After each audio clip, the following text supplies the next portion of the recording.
Indonesia bangsa hebat tapi lupa diri, cermin Pedi Mohtar Lubis dan Jalan Baru Prabowo untuk Indonesia Bangkit. Oleh Kristovita Wiloto, Chairman Strategik Indonesia, ada satu suara dari masa lalu yang menggema sampai hari ini, suara dari seorang jurnalis besar, Mohtar Lubis. Tahun 1977, beliau berdiri di depan bangsa dan menyampaikan pidato yang begitu jujur hingga terasa seperti tamparan bagi kita semua. Ia berbicara bukan untuk menghina bangsanya, tetapi untuk membangunkan kita dari tidur panjang, agar kita sadar dan berubah menjadi bangsa yang bermartabat. Kini, di masa pemerintahan Presiden Prabowo Subianto, kata-kata Mohtar Lubis itu hidup kembali. Karena yang dikatakannya bukan sekadar kritik, melainkan peringatan Tuhan agar kita memperbaiki hati dan watak bangsa. 1. Wajah ramah, hati tidak sama. Bangsa Indonesia dikenal ramah, sopan, dan penuh senyum. Tapi seringkali senyum itu menyembunyikan kebohongan. Kita pandai bicara tentang moral, tapi diam-diam menipu, menyeleweng, dan saling menjatuhkan. Inilah kemunafikan yang menjadi akar kebusukan bangsa. Presiden Prabowo tahu, bangsa yang tidak jujur akan hancur pelan-pelan. Karena kejujuran adalah pondasi dari kepercayaan.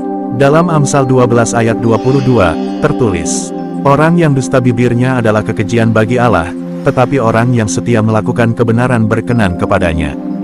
2. Tidak mau bertanggung jawab. Kita suka menyalahkan orang lain saat gagal, dan berebut pujian saat berhasil.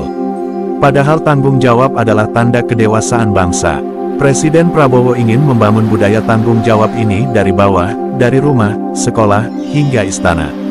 Karena bangsa yang besar bukan bangsa yang mencari alasan, tetapi bangsa yang berani berkata, "Saya yang bertanggung jawab." 3. Masih terikat feodalisme. Kita masih tunduk pada jabatan, bukan pada kebenaran. Kita menghormati yang berkuasa, bukan yang benar. Itulah warisan lama yang membuat rakyat takut bersuara. Presiden Prabowo berulang kali menegaskan, kekuasaan bukan untuk disembah, tetapi untuk melayani. Seperti tertulis dalam Matius 23 ayat 11-12.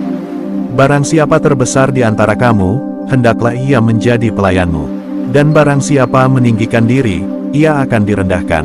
4. Percaya takhayul, kurang percaya akal. Banyak orang lebih percaya nasib, jimat, dan ramalan daripada kerja keras dan ilmu pengetahuan.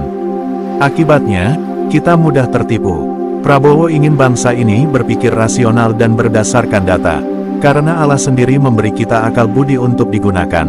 Dalam Amsal 2 ayat 6 tertulis, "Karena Tuhanlah yang memberikan hikmat, dari mulutnya datang pengetahuan dan kepandaian."